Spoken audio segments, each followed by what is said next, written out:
कसम से, अगर उस दिन में 5 मिनट भी देर कर देता तो शायद ये कहानी कभी शुरू ही न होती। वो शाम हमेशा की तरह थी। हल्की बारिश, हवा में मिट्टी की खुशबू और मैं अपनी बाइक धोने में लगा हुआ। लेकिन उस दिन कुछ अलग था, जैसे हवा में कोई अनकही बात तैर रही हो। तभी अचानक किसी ने पीछे से कहा, इतनी बारिश में भी बाइक धो रहे हो, अजीब हो तुम। मैं पलटा और वो पहली बार मुझे उस नजर से दिखी। सफेद सूती साड़ी में, बाल हल्के गीले, होठों पर मुस्कान और आंखों में एक अजीब सा सुकून। वर्मा आंटी हमारे बगल वाले घर में रहती थी। सब उन्हें आंटी कहते थे और मैं भी। लेकिन उस पल में जाने क्यों वो मुझे सिर्फ वो लगी। आ जाओ अंदर, नहीं तो बुखार हो जाएगा, उन्होंने कहा। मैं कुछ कह पाता उससे पहले ही उन्होंने तौलिया बढ़ाया। सर्दी लग जाएगी और फिर तुम्हारी मम्मी मुझे डांटेगी। मैंने ध्यान नहीं दिया। हम दोनों हंस दिए। लेकिन न जाने क्यों उस हंसी में कुछ गहराई थी, शायद एक कहानी की शुरुआत। उस शाम जब मैं अपने कमरे में लौटा तो खिड़की से देखा वो अपनी बालकनी में चाय पी रही थी और आसमान की तरफ देख रही थी। बिजली की हल्की चमक उनके चेहरे पर पड़ रही थी और मैं बस देखता रह गया। मुझे समझ नहीं आ रहा था कि ऐसा क्यों हो रहा है, पर कुछ था उनमें जो दिल को खींच रहा था। अगले कुछ दिनों तक हम बस नमस्ते, हेलो तक सीमित रहे।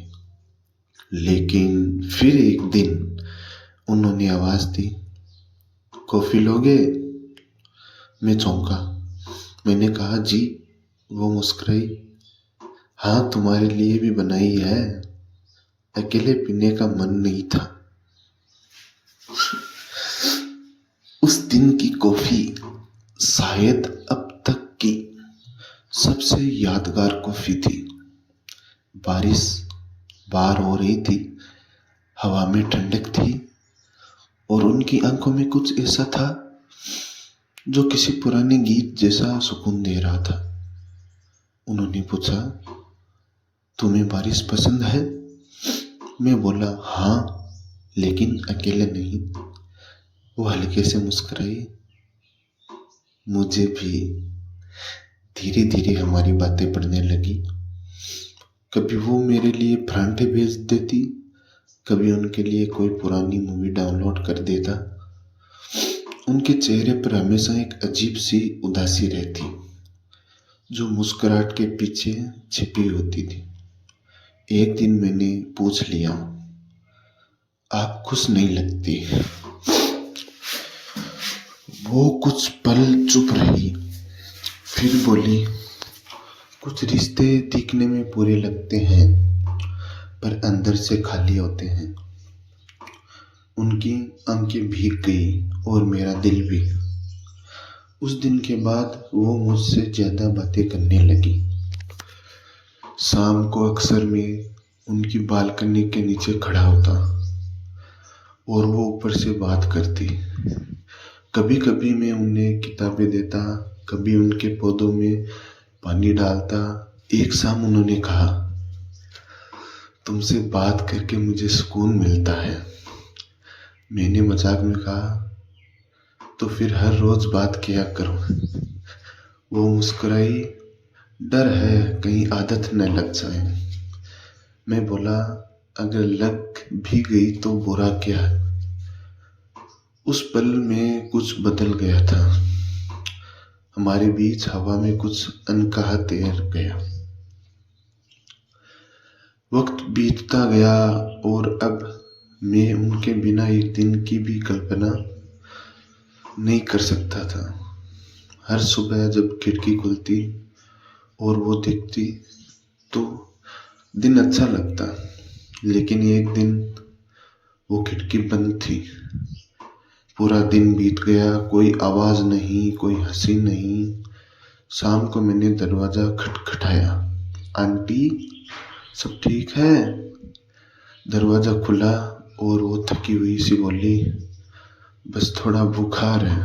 मैंने कहा, मैं दवा लाता हूँ। उन्होंने मना किया, तुम्हें इतनी फिक्र क्यों है? मैंने बिना सोचे कह दिया, क्योंकि अब आदत हो गई है आपकी। वो चुप रही, बस एक नजर से देखा, वो नजर जो सीधे दिल में उतर गई। उसके बाद सब कुछ बदल गया। हम दोनों जानते थे कि ये रिश्ता नाम नहीं पा सकता, लेकिन फिर भी उस एहसास से खुद को दूर भी नहीं रख सकते थे। कभी कभी मैं उन्हें किताबें पढ़कर सुनाता, वो मुझे पुराने गाने सिखाती। एक दिन उन्होंने कहा, अगर हम किसी और समय किसी और जगह मिले होते तो शायद कहानी कुछ और होती। मैंने कहा, कहानी तो वही है, बस नाम अलग है। वो मुस्कुरा दी, मगर आंखों में आंसू थे। एक हफ्ते बाद उन्होंने बताया कि उनके पति का ट्रांसफर किसी और शहर हो गया है और उन्हें भी जाना होगा। उस रात हम दोनों छत पर बैठे थे। आसमान में चांद था, हवा में हल्की ठंडक और हमारी चुप्पी में हजार बातें। मैंने कहा, आप जाएगी तो ये घर, ये गली सब सुना हो जाएगा। वो बोली, यादें तो रहेगी ना? मैंने कहा, हाँ, शायद वही सबसे सच्ची चीज है। वो अगले दिन चली गई। ना कोई अलविदा, ना कोई आखिरी मुस्कान, बस एक गमला मेरे दरवाजे पर रखा था, जिसमें छोटा सा पौधा और एक चिट्ठी। कभी इस पौधे में नई पत्ती निकले तो समझना मैं मुस्कुरा रही हूँ। वो पंक्तियां मेरे दिल में हमेशा के लिए रह गई।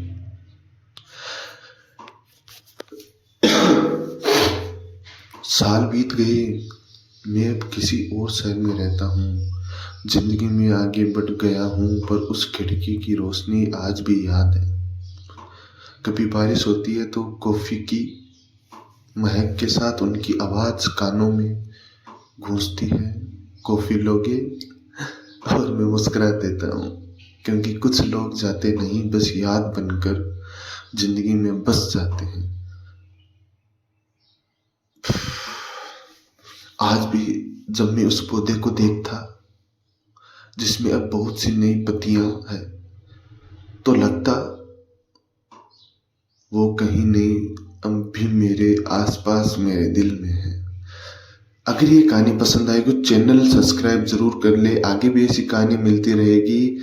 और वीडियो को लाइक जरूर करें, चैनल को सब्सक्राइब करें। ये मेरी खुद की बनाई हुई कहानी है, आगे भी इससे भी ज़्यादा इंटरेस्टिंग कहानी आने वाली है। Thank you so much for watching this video and make sure subscribe जरूर कर लेना। Thank you.